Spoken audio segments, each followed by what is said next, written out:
नमस्कार। मेरठ पहुंचे चंद्रशेखर आजाद ने केंद्र सरकार और राज्य की भाजपा सरकार पर जमकर निशाना साधा। चंद्रशेखर आजाद, जो कि मौजूदा नगीना से सांसद हैं, उन्होंने मेरठ में संविधान बचाओ सद्भावना सम्मेलन किया, जिसमें जब वो कार्यक्रम में सबसे पहले पहुंचे, उस दौरान उन्होंने भीमराव अंबेडकर और काशीराम को श्रद्धांजलि अर्पित की, उनकी फोटो पर फूल चढ़ाए, हाथ जोड़े। इसके बाद कार्यक्रम की शुरुआत की गई और कार्यक्रम में चंद्रशेखर आजाद ने सरकार पर खूब निशाना कसा और बताया कि किस तरीके से भाजपा के शासन में दलितों पर अत्याचार किए जा रहे हैं, मुसलमानों पर अत्याचार किए जा रहे हैं और खास तौर पर दलित वर्ग को निशाना बनाया जा रहा है। और इसके अलावा उन्होंने सूखा खत्म करने की मांग भी की। 15 साल का सूखा हो जाएगा। 15 साल का 15 साल में क्या देखा हमने? थाने में जाते हो सुनवाई नहीं होती, सरकारी दफ्तरों में जाते हो सुनवाई नहीं होती, जो जाती होती है न्याय नहीं मिलता। इस 15 साल के सूखे में खत्म करने के लिए दिन रात हम लोग जुटे हैं। इस सूखे को खत्म करने में मदद कराओगे नहीं कराओगे बताओ। दोस्तों, चंद्रशेखर आजाद कहते हैं कि हम 15 साल का सूखा मिलकर खत्म करेंगे, क्योंकि जिस तरीके से दलितों पर अत्याचार बढ़ रहे हैं वो असहनीय है। क्योंकि जब देखो तब ऐसी खबरें सामने आती हैं जहां पर दलितों पर अत्याचार होते हैं, दलित दूल्हों को घोड़ी पर नहीं चढ़ने दिया जाता है और अगर वो बारात लेकर घोड़ी पर चढ़कर जाते हैं तो उन पर अत्याचार किए जाते हैं। इन खबरों को लेकर के लगातार चंद्रशेखर आजाद यूपी की सरकार और यूपी पुलिस से एक्शन लेने की मांग भी करते हैं, लेकिन दूसरी तरफ यूपी गवर्नमेंट की तरफ से जब इन मामलों पर ध्यान नहीं दिया जाता है, इन मामलों पर एक्शन नहीं लिया जाता है, तब भी चंद्रशेखर आजाद मुखर रूप से सामने आते हैं, पीड़ित परिवारों से मुलाकात करते हैं और उनसे जितना बन पड़ता है उतना सहयोग भी करते हैं। दोस्तों, चंद्रशेखर आजाद ने दलितों के हक की आवाज जब अपने कार्यक्रम में उठाई तो वहां पर मौजूद तमाम लोग चंद्रशेखर आजाद के समर्थन में खड़े हो गए। चंद्रशेखर आजाद ने जब यह कार्यक्रम की शुरुआत की, उस दौरान जिस जगह पर, जिस पंडाल में इस कार्यक्रम का आयोजन किया गया था, वो पंडाल छोटा पड़ गया। युवाओं की, लोगों की भीड़ इस कदर बढ़ गई थी।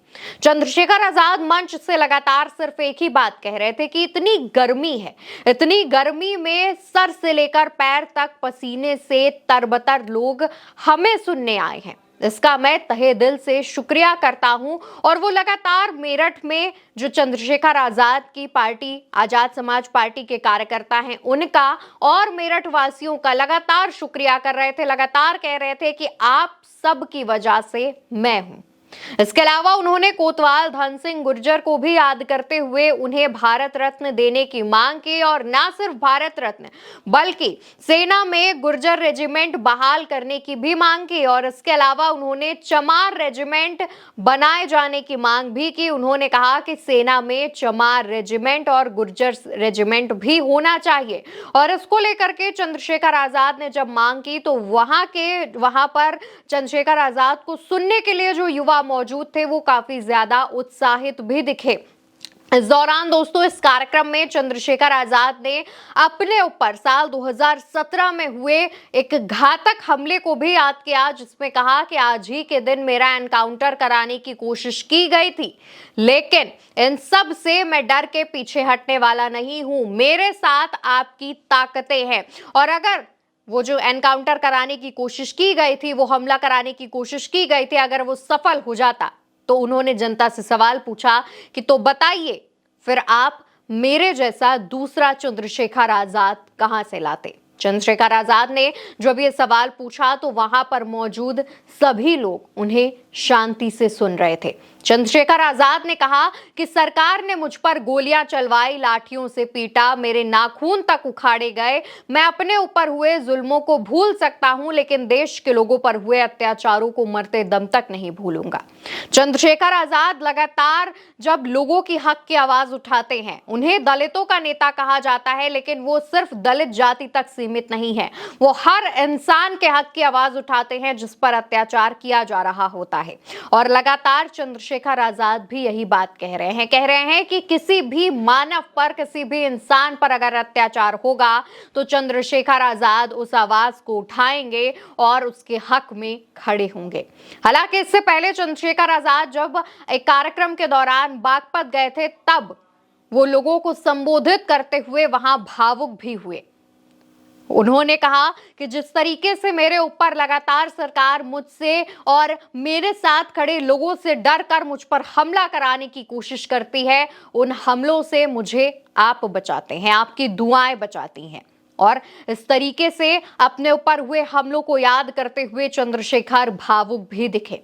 दूसरी तरफ जब चंद्रशेखर अपने मेरठ के कार्यक्रम में पहुंचे, जहां पर उन्होंने संविधान बचाओ सद्भावना सम्मेलन का आयोजन किया था, उस सम्मेलन को लेकर के कहा यह भी जा रहा है कि यूपी में जो बीजेपी की सरकार है उसमें खलबली मच गई है, क्योंकि जिस तरीके से चंद्रशेखर आजाद ने 15 साल का सूखा खत्म करने की बात कही है, उससे एक बड़ा मैसेज बीजेपी को देने की कोशिश की जा रही है, जिसको लेकर के चंद्रशेखर ने अपने कार्यक्रम में केंद्र सरकार, राज्य सरकार पर भी निशाना साधा। वहीं दोस्तों, साल 2026 में यूपी में पंचायत चुनाव होने हैं, इसके बाद 2027 में विधानसभा चुनाव होने हैं और इसको लेकर के चंद्रशेखर आजाद ने अभी से ही अपनी तैयारियां शुरू कर दी हैं। चंद्रशेखर आजाद ने कह दिया है कि जिस तरीके से नगीना से आपने मुझे जिताया, आप मेरे साथ खड़े हुए और मुझे सांसद बनाया, ठीक उसी तरीके से आपका साथ हमें चाहिए ताकि ये 15 साल का जो सूखा है वो खत्म हो सके। फिलहाल जिस तरीके से चंद्रशेखर आजाद लगातार आगे बढ़ रहे हैं, लोगों की हक की आवाज उठा रहे हैं, उससे सिर्फ बीजेपी ही नहीं बल्कि तमाम जो दल है वो भी चंद्रशेखर आजाद की लोकप्रियता से घबराए हुए दिख रहे हैं। लेकिन इस पर आप क्या सोचते हैं? चंद्रशेखर आजाद पर आपकी क्या राय है? कॉमेंट सेक्शन में बताइए और उल्टा चश्मा यूसी को सब्सक्राइब करिए।